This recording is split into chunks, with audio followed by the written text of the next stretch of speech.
Hello, welcome to the largest branch of the three branches, the executive branch lesson. So today we're going to go over why the executive branch is the largest branch, even though the Constitution only requires two people to technically be in it.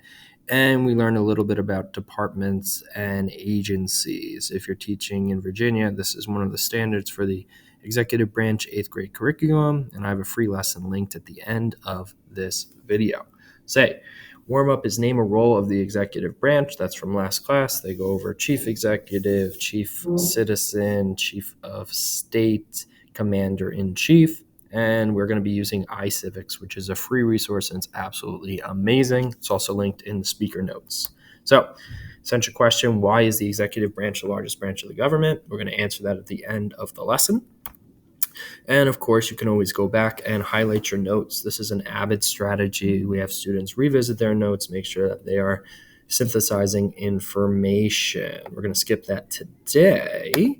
So, the many hats of the president. Students are going to try to answer this quick review. Who is in charge of carrying out the law? That's the chief executive. Leader of the military is your commander-in-chief. Building relationships, chief diplomat. It's a really good way to review last class's notes. If you didn't do last class's notes, I will link that one in the video description as well. Then we go over the departments. The way I like to tell the students that the departments are the advisors to the president. They make up the cabinet, and the president can't know all of these things. He needs experts and he needs his pals to advise him on certain things. Then we go on to this video. It tells us about George Washington, why he made a cabinet, and two situations where he needed a cabinet. It mentions the Whiskey Rebellion and the French and Britain War. He said that he didn't exactly know how to approach it, so he needed cabinet members to help him. From there, we go on to independent agencies. These are created by Congress, but they're under the executive branch as well. Example is the EPA. And if you want to give students a visual, what you can do is draw, okay, this is the Department of Health right here. And underneath it, you're going to have the NIH,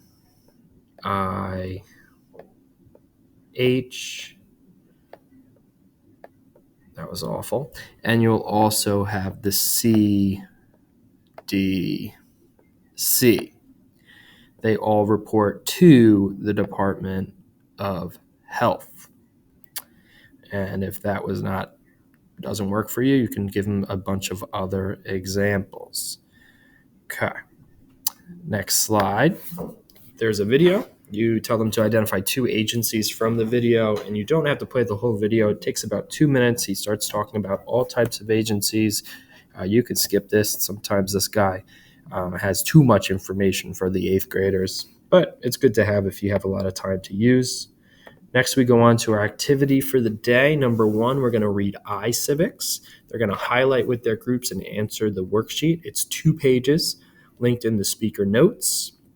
If you are not signed up for iCivics, it's absolutely free. They have digital versions of every single reading, but you can also print out if you want students to use the paper.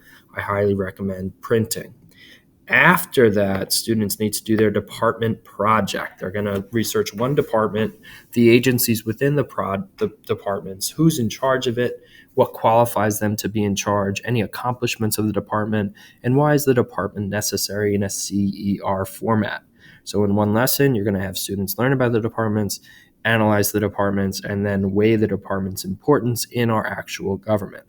Finally, our exit pass should lead us right here. Answer your essential question: why is it the biggest branch? And identify one department, one agency, and how is the executive branch the largest branch?